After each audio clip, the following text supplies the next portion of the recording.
Tita Strange. Hello and welcome to another Writing Werewolf video. My name is Bethany and these are the 13 books that I'm most looking forward to reading in 2021. These aren't my most anticipated 2021 releases. That will probably be a different video. This is books that I've had either for a while or that I've just bought recently that I'm looking forward to reading soon. So hopefully in the first half of this next year, with any luck. Maybe there'll be another lockdown and I'll get through all of them. This doesn't include books that I'm reading for videos or reviews, so I often get sent books by authors or like publication companies that deal with book tours, which I post on my blog, so it doesn't include those because I already have some of those lined up and I'm expecting more if last year was anything to go off of. And it also doesn't include books that I've bought or borrowed specifically for doing videos on my channel. So I've bought Mistborn, I've got Throne of Glass, Vampire Academy, House of Night, a series like those that I'm planning to read this year as well, for specifically for booktube videos. It doesn't include any of those. These are just books that I would like to read for my own personal development, personal enjoyment, whichever. Yeah, so my Goodreads challenge is to read 50 books this year, and hopefully all of these books that I'm about to list will be included, with any luck. So the first book on my list is The Short Knife. This will probably be backwards because I'm filming this with my front camera on my phone.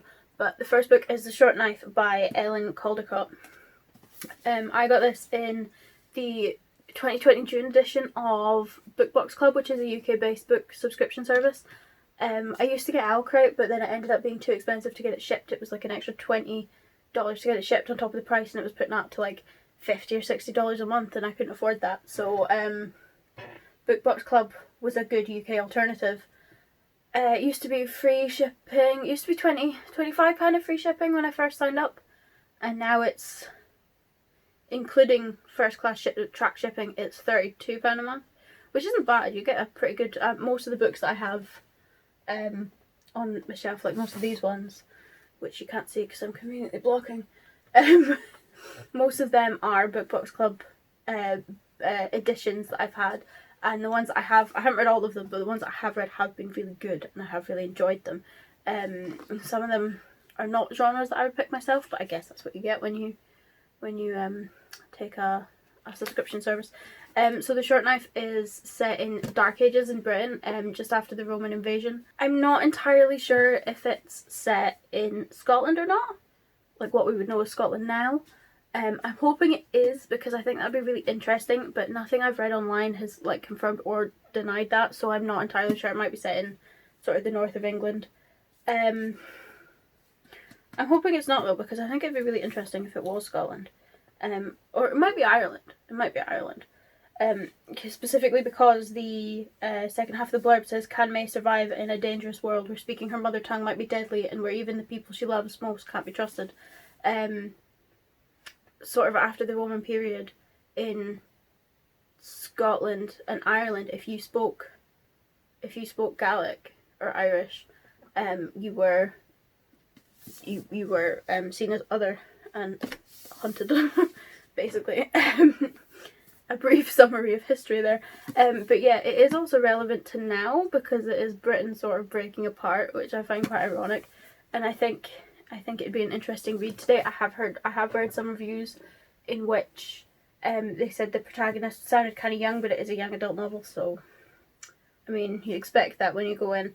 But yeah, it's about a girl with a knife. What's not to like?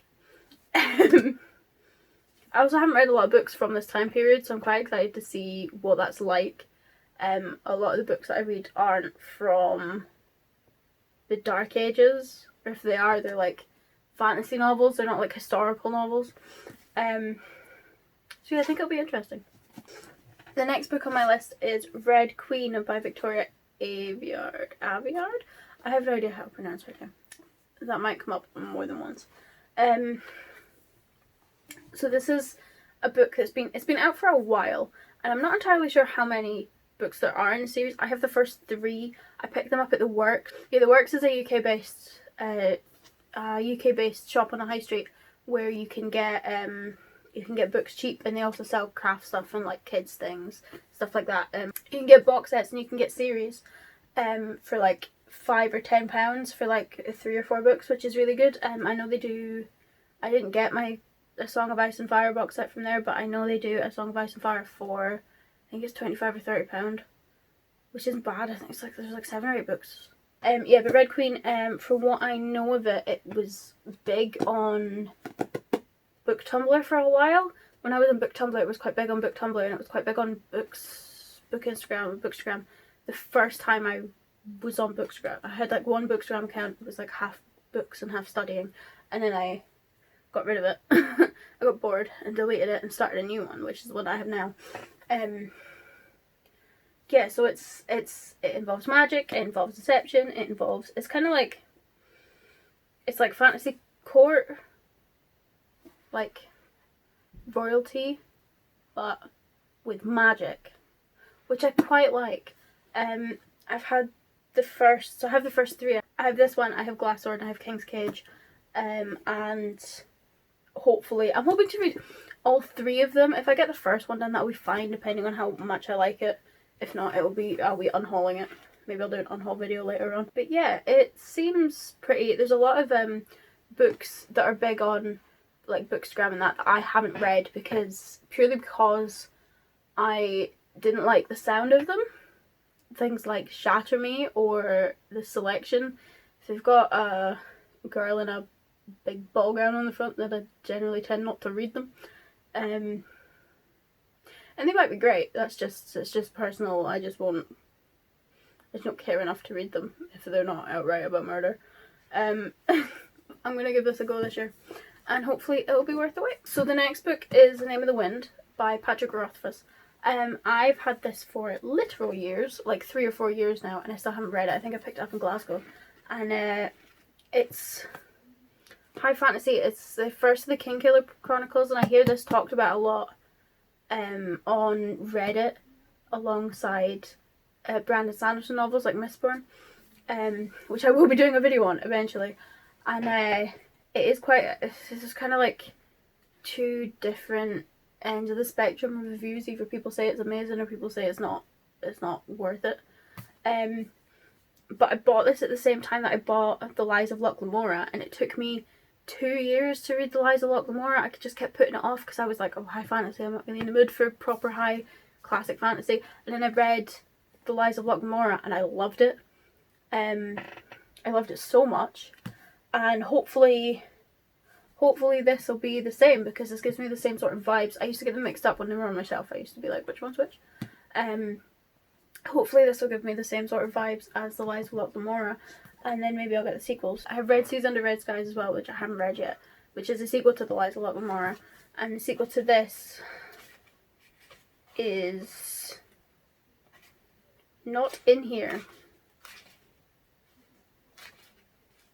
Not in here, but there is a sequel. I know there's a sequel because it's the Kingkiller Chronicles, and you can't have chronicles if there's no sequel. So, yeah, hopefully this one will be worth the wait as well. The next book on my list, this is book number 4, is Frankenstein. I've never read Frankenstein. There's a lot of classics that I haven't read this year. I'd like to read more classics. That's one of my my own like personal book goals. Because I do quite enjoy classics. Especially like romantic ones like Tess of the D'Urbervilles and Pride and Prejudice. As cliche as it is, I really enjoyed those. So hopefully Frankenstein will do itself justice. I've had this for ages. I took this copy to Vienna with me and it sat on my shelf and I didn't read it. I didn't have Dracula with me. I decided I was going to read Dracula while I was over there, so I bought another copy of Dracula and I proceeded to not read that either. But yeah, I'm currently doing a course on an Open University degree in English Literature and Creative Writing. And one of the first parts of that degree is there's like one of the first blocks of one of the first modules is based on reputations, and one of the reputations that was mentioned was that of Mary Wollstonecraft. She was Mary Shelley's mother. She's a feminist philosopher. One of her main arguments at the time was against a sort of naturalistic view of women, where they said that because at the time it was believed that men grew up to be strong and, you know, manly, and women grew up to be, or girls grew up to be, submissive and delicate and, you know, feminine and all that. And Mary Wollstonecraft was one of the first people to turn around and say, well, no, because if this was true, then you wouldn't need to, like, enforce such a gender divide like you do. And she was very much, people kind of went along with her, and then she died, and her husband, who's Mary Shelley's father, her husband released an autobiography in which he discussed the fact that she'd been against marriage, but she had her first child was out of wedlock with this, I think it was like a French aristocrat or a French man anyway, and she went to Paris to beg to be his wife, and he refused her, and it basically like ruined her entire reputation, and nobody took her work seriously until recently. But the textbook that I was reading had like a very interesting point in that you can see a reflection of Mary Wollstonecraft's view on feminism in Frankenstein. So I'm interested to see how that applies and how that's portrayed. So yeah, hopefully I don't know if this is a feminist novel.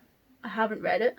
Yeah, the argument is basically that Frankenstein represents women who don't fit into society and they're therefore rejected. It's something like that. Maybe I'll do a video on it later, and once I've read this and passed that part of the course, so I know what I'm talking about. Book number 5 is Dracula by Bram Stoker. So this is a surprisingly heavy book. There's a lot of pages in here, it's quite dense. I also haven't read Dracula. For someone who likes horror novels so much, I really need to read the classics. So this is the original vampire fiction. Obviously, we all know that. I really like this edition with the red and everything. As part of my Euro Classics, I'm going to read this. I don't have that much to say about it just now, just that I'm excited to read it. I'm also considering comparing the classic vampire represented in Dracula to more modern day iterations like Twilight and like Vampire Academy and House of Night, things like that, just to see. I think it would be interesting to compare them and see how vampires change and over time. Other, you know, not young adult vampire fiction. Book number 6 is Romina by Junji Ito, which I hope I'm pronouncing correctly. This is cosmic horror manga. Don't want to open it because I'll spoil it for myself. I was so excited to read this. I read it with Uzumaki last year. We read a chapter for... It was actually my best books of 2020 video. We read a chapter for a course that I did on writing horror and how to, like, looking at the theory behind how you write horror. And like the inspiration behind a lot of like horror novels, things like that. So we looked at a chapter for that, and it's one of the most famous chapters in horror manga. Like the illustrations are some of the best, and I sort of like fell in love with Junji Ito. I was like, I need more.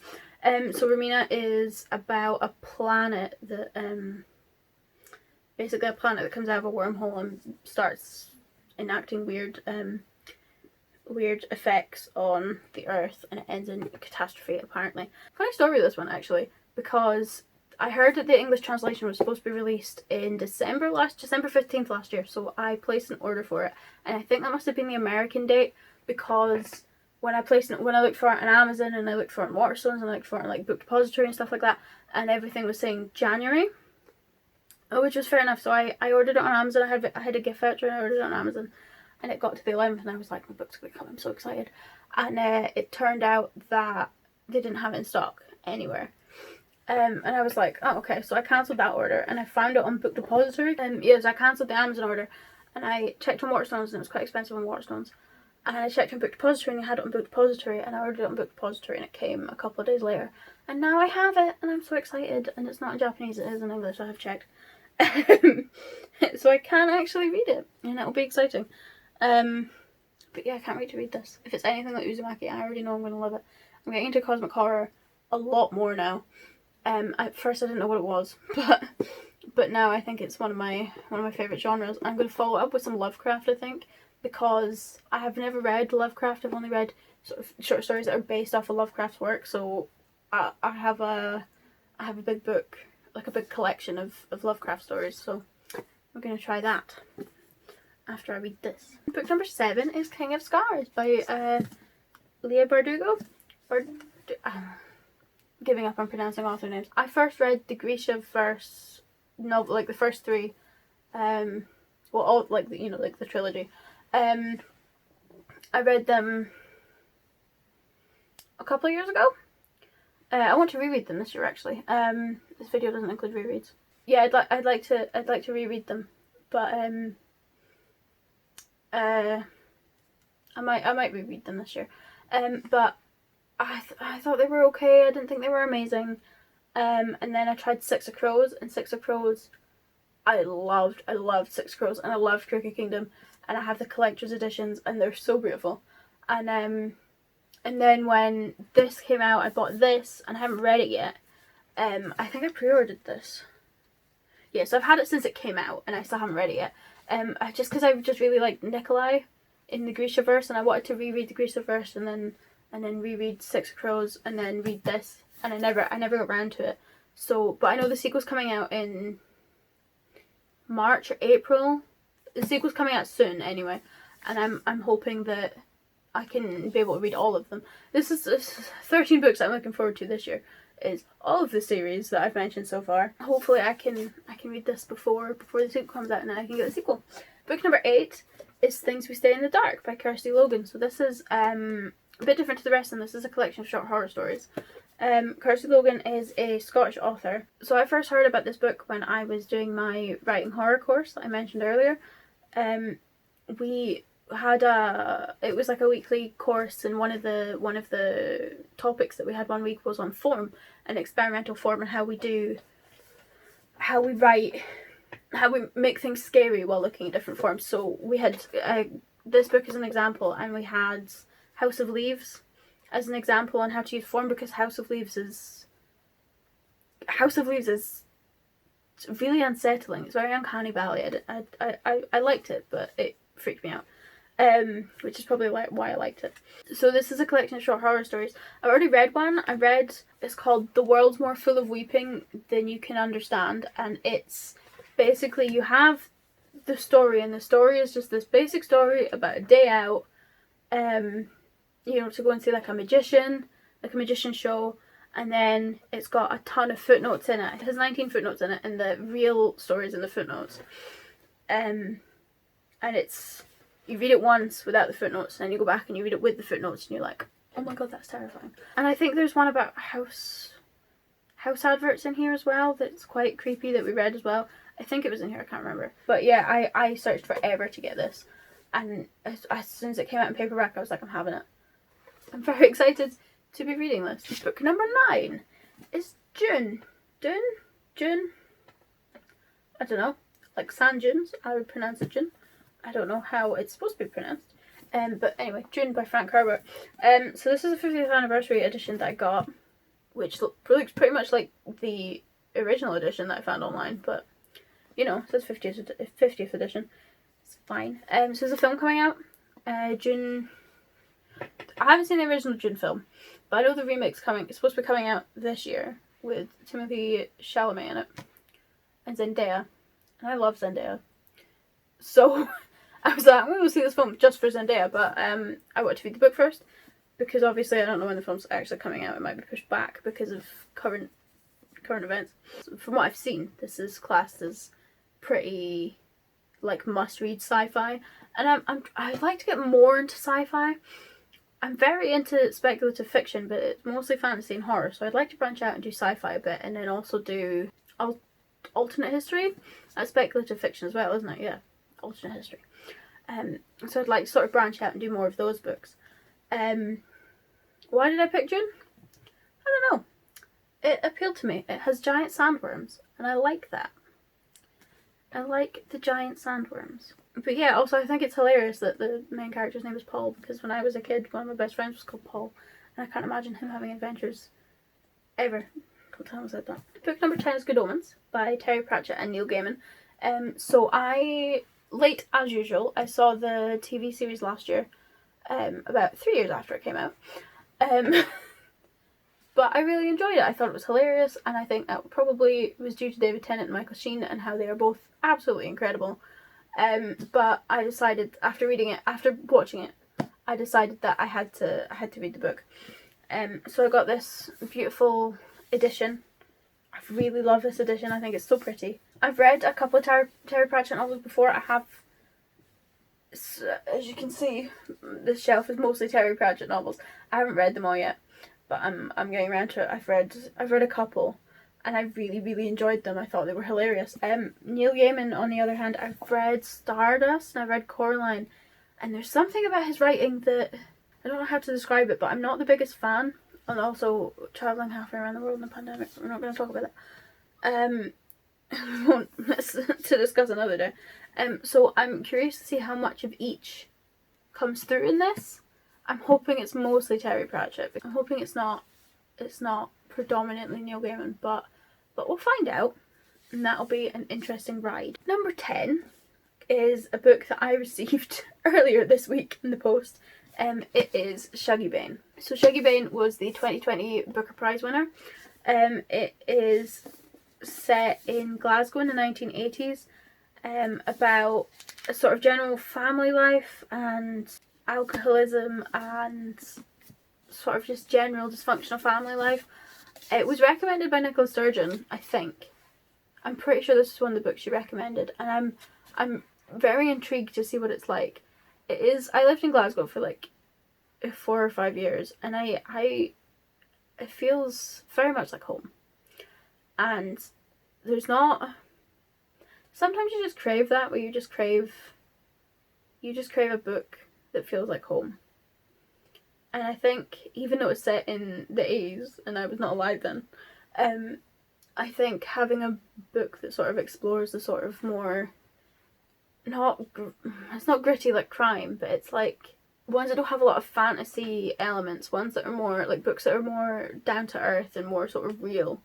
They just feel like home to me, and I'm quite excited to see if I get this vibe from Shuggie Bain. It's been described as a novel of rare and lasting beauty, and I am very intrigued. I think I'm going to read it listening exclusively to Jerry Cinnamon, because why not? Number 12 is Outlander by Diana Gabaldon. So, speaking of books that are close to home, Outlander came out ages ago. Literal years ago. Because I'm pretty sure it was published in the 90s. 1991. It was published in 1991. If you don't know about Outlander, because I'm just summarising because I haven't read it yet, but I did have the plot spoiled for me by a woman in a hotel that I worked for, in a hotel that I worked in a couple of years ago, which I will explain in a moment. Basically, this English nurse is, in World War II, steps into Standing Stones, a circle of Standing Stones. She's transported into Scotland in 1743 in the lead up to the Jacobite Rebellion of 1745. And if you don't know about the Jacobite Rebellion of 1745, this was the Battle of Culloden. That's where I live. That's where I'm from. And I used to work in... This is way too much personal information to be giving out to the internet, but I don't really care, because it's an interesting story. I used to work in Culloden House, which is... So you have Culloden Battlefield is sort of like up on top of the hill, and then you have a couple of villages, and then you have actual Culloden, and Culloden House is right in the middle of it, and it is where Bonnie Prince Charlie sort of hid out, and there's supposed to be secret tunnels and stuff like that. But it's now, it sort of burnt down, and then they rebuilt it, and it's now a hotel. It's a 4-star hotel with a 5-star restaurant, which I know because I worked there for 4 summers. I know that place like the back of my hand. And I think it was my first or my second year there, we had a big tour group come, and they took up the whole hotel. And it was this, I can't remember what the company was called, but basically they specialised in taking people to places where certain books are set or certain films were set or like stuff like that. So they went to, for example, they went to New Zealand for Lord of the Rings fans. They organised a trip for that, and you would go and you would do like New Zealand things. Or no, sorry. You would go and you would do Lord of the Rings things. I'm sure you would do New Zealand things as well, but you would go and you would do Lord of the Rings things.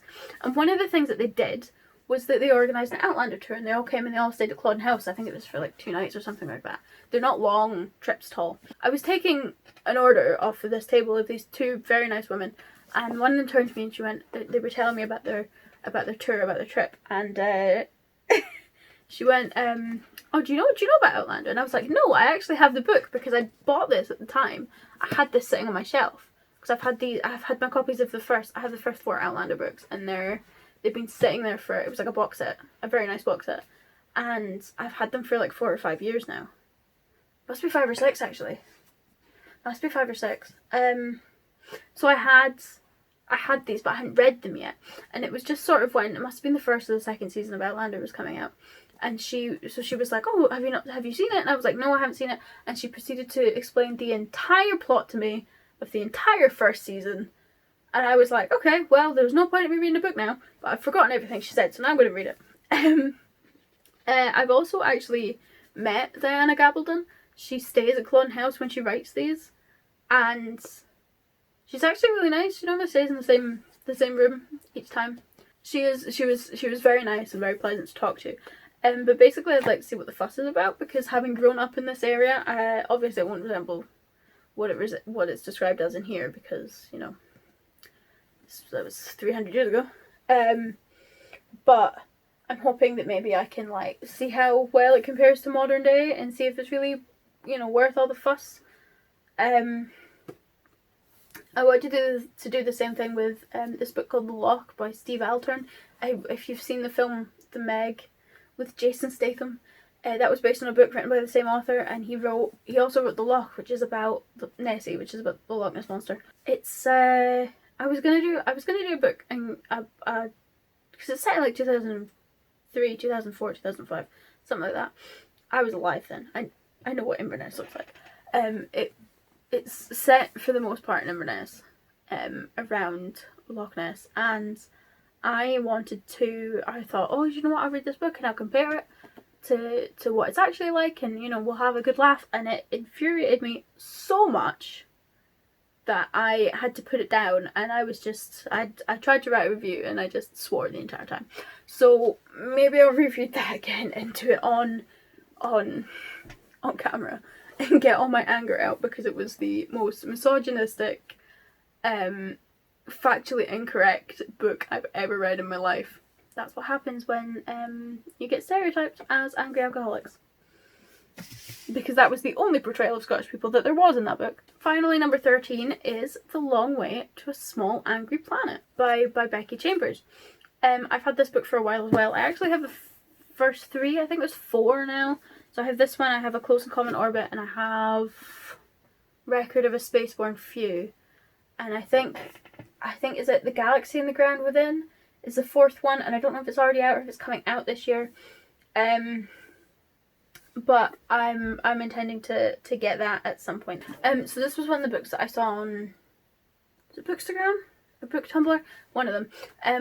I saw it online and I was like, oh, it looks good. I really like the title. I think it's an interesting title, and that was the main reason I decided I was going to read it. And I still haven't read it, so don't buy books based off titles, because you will never read them. But yeah, it looked good, and I want to read it, and this is my 13th book of the year that I want to read. Even though I'll be reading 50. I've already read 5. So yeah, those were my top 13 books that I am most looking forward to reading in 2021. If you've read any of these books, let me know what you thought in the comments below. I'm always interested to hear people's opinions on things. So I'm filming this on a Monday. It'll be posted on Friday, but today, the day that I'm filming it, I posted a review on my blog, and the link will be down below. It's writingwerewolf.wordpress.com. I reviewed Catch Lily 2, which is a urban fantasy meets detective fiction with immortals, which was very interesting. And on Monday coming, I'll be posting a review of The Benefits of Breathing by Christopher Meeks, which is a collection of short romance stories. So if you're interested in reading any of those reviews, the link to my blog will be down below. Follow me on Instagram for pictures of books that I'm reading and updates and on the blog and stuff like that. Follow me on Twitter for random general updates and pictures of dogs. Thank you very much for watching. Please subscribe if you enjoyed it. I would appreciate that very much. I thrive on positive attention. Bye!